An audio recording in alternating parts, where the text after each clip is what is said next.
Suatu ketika ada seorang gadis. Dan dia memiliki rambut yang indah dan panjang sehingga semua orang yang melihatnya tidak dapat mengalihkan pandangannya. Untaiannya sangat ringan, hanya emas.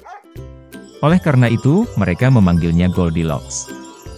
Untuk semua kecantikannya, dia adalah gadis kecil yang sangat nakal. Ibu selalu mengizinkannya berjalan-jalan di halaman, tetapi memerintahkannya untuk tidak pergi ke hutan di belakang rumah mereka. Goldilocks sangat tertarik untuk mengetahui apa yang ada di hutan itu. Jadi, sementara ibu tidak melihat, entah bagaimana dia meninggalkan rumah ke dalam hutan. Gadis itu berjalan lama di dalam hutan. Entah dia menemukan beri, lalu melihat bunga yang indah, lalu mendengarkan bagaimana burung berkicau. Jadi dia tersesat di hutan. Dan tiba-tiba dia melihat rumah yang tidak biasa di tempat terbuka. Goldilocks mendekatinya dengan tenang. Saya berjalan berkeliling, tetapi tidak melihat siapapun. Dia mengetuk pintu, tapi tidak ada yang menjawab. Kemudian dia mengetuk lebih keras, dan pintunya terbuka sendiri. Goldilocks masuk dengan hati-hati. 3 beruang tinggal di rumah itu. Seekor beruang adalah ayah besar dan berbulu lebat. Yang lainnya adalah induk beruang. Itu lebih kecil.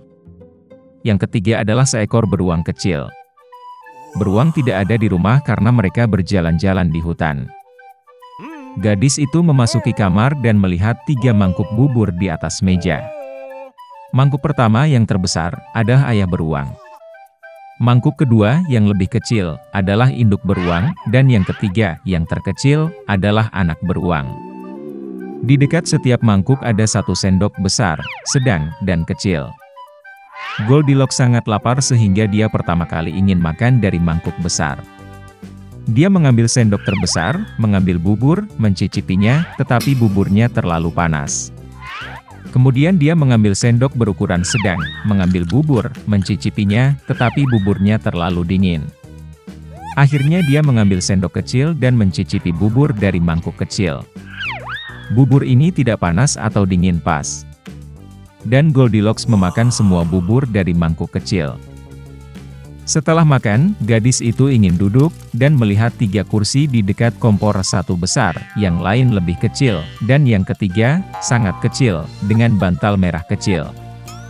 Pertama, dia mencoba naik ke kursi terbesar, tetapi tidak bisa. Kemudian gadis itu mencoba duduk di kursi tengah, tetapi sangat keras dan tidak nyaman. Akhirnya dia duduk di kursi terkecil, dan kursi itu tepat untuknya. Goldilocks sangat menyukai kursi itu sehingga dia mulai mengayunkannya. Kursi itu retak, patah, dan dia jatuh ke lantai.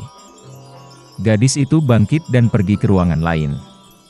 Ada 3 tempat tidur besar, sedang, dan kecil.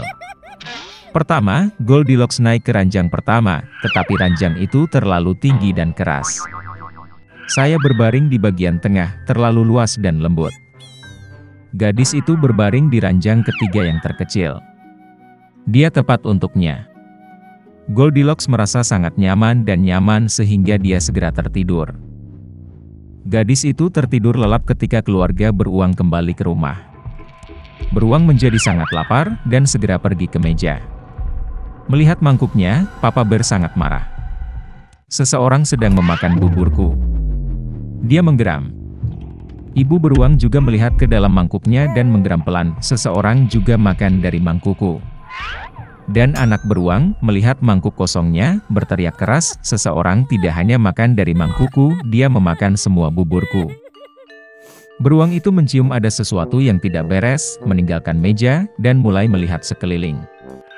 Ayah beruang memperhatikan bahwa seseorang memindahkan kursinya dan menggeram dengan suara yang mengerikan, seseorang sedang duduk di kursiku. Ibu beruang melihat kursinya dan mengeluh, seseorang sedang duduk di kursiku dan memindahkannya dari tempatnya.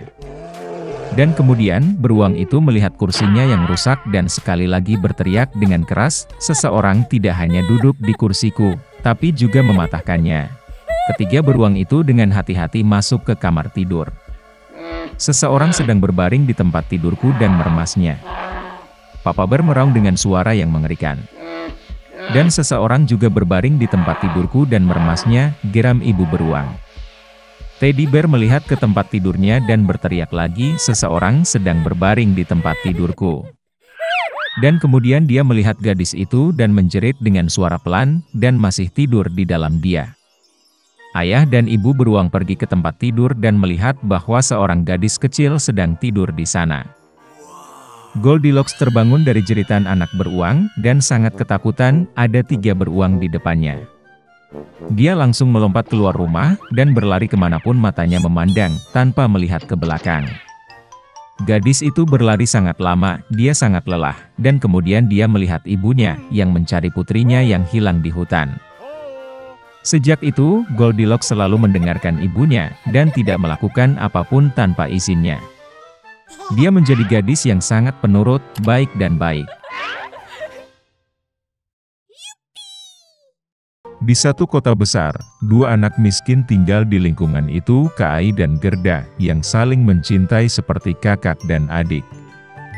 Orang tua mereka mengizinkan mereka untuk mengunjungi satu sama lain di atap dan duduk di bangku di bawah mawar. Di musim panas, mereka menghabiskan seluruh waktu mereka di sini, menciptakan permainan yang berbeda, dan di musim dingin mereka senang duduk di dekat perapian yang hangat dan mendengarkan kisah-kisah menakjubkan yang sering diceritakan nenek mereka kepada mereka. Suatu ketika anak-anak melihat buku bergambar, Kai merasakan sesuatu menusuk mata dan hatinya. Ini adalah pecahan cermin dari Nyonya yang berkuasa, Ratu Salju. Sejak itu, perilaku bocah lelaki itu berubah secara dramatis. Dia menjadi pemarah, kasar, dan kejam. Suatu hari, Kai pergi toboggan dan tidak pernah kembali. Ketika Gerda mengetahui tentang hilangnya Kai, dia menangis lama sekali. Tapi dia yakin Kai masih hidup, jadi dia memutuskan untuk pergi mencarinya. Untuk waktu yang lama Gerda berjalan melewati hutan, melewati ladang, dan kemudian dia menemukan sebuah rumah yang indah, terkubur dalam bunga.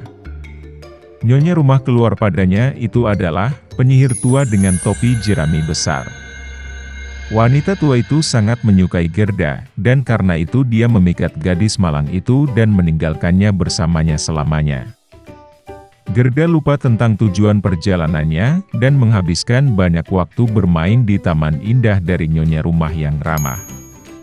Suatu kali dia secara tidak sengaja melihat mawar, dan mengingat Kai, dan segera bangun dari sihir, pergi ke jalan. Dalam perjalanan, Gerda bertemu seekor gagak pintar yang besar. Dia memberitahu gadis itu bahwa dia mengenal seorang putri yang akan menikah, dan tunangannya sangat mirip dengan Kai. Burung gagak setuju untuk membawa Gerda kepadanya. Begitu sampai di istana, Gerda berhasil melihat calon pangeran. Sayangnya, itu bukan Kai. Sang putri, setelah mendengar kisah sedih gadis itu, memberinya kereta emas dengan kusir dan pelayan, serta sepatu, sarung tangan dan gaun yang indah. Dan Gerda berangkat. Di hutan yang gelap, kereta yang berkilauan segera menarik perhatian para perampok yang segera menyerangnya. Perampok itu menahan Gerda. Dia membawa Gerda ke kastil perampok untuk memamerkan kebun binatangnya yang berisi merpati hutan dan rusa kutub dari Lapland. Mendengar cerita tentang penangkarannya, perampok merasa kasihan padanya dan membiarkannya pergi dengan rusa kutub untuk mencari Kai. Rusa kutub membawa gadis itu ke wanita tua Lapland yang menghangatkan dan memberi makan gadis yang kelelahan itu. Dia menulis beberapa patah kata pada cat kering kepada temannya Finn yang tinggal di dekat istana Ratu Salju, meminta untuk membantu gadis itu. Dia menjelaskan kepada Gerda bahwa alasan perilaku buruk Kai adalah pecahan cermin yang mengenai hati dan matanya, dan dia tidak akan pernah sama jika es tidak meleleh oleh kekuatan hati yang penuh kasih dan hangat. Gerda pergi ke istana Ratu Salju sendirian, tidak ada yang berani mendekati rumah Nyonya yang berkuasa. Dia sangat dingin dan ketakutan. Menemukan dirinya di kastil, Gerda terkejut betapa dingin, sunyi dan mati dia. Segera dia melihat Kai, yang membiru sepenuhnya, hampir menghitam karena kedinginan. Anak laki-laki itu duduk di sudut dan mencoba untuk meletakkan kata keabadian dari gumpalan es, karena dalam hal ini dia akan menerima seluruh dunia dan sepasang sepatu roda baru sebagai hadiah dari Ratu Salju. Gerda bergegas menghampiri Kai, memeluknya erat dan menangis. Dengan air matanya yang panas, ia melelehkan serpihan yang menempel di hati bocah itu. Setelah mengangkatnya, Kai juga mulai menangis, dan pecahan kedua mengalir dari matanya bersamaan dengan air mata. Betapa bahagianya mereka melihat satu sama lain. Tapi tidak ada waktu untuk bersukacita. Mereka harus keluar dari istana es sebelum Ratu Salju kembali. Saat Kai dan Gerda akhirnya keluar dari kerajaan Ratu Salju, mereka bergegas pulang.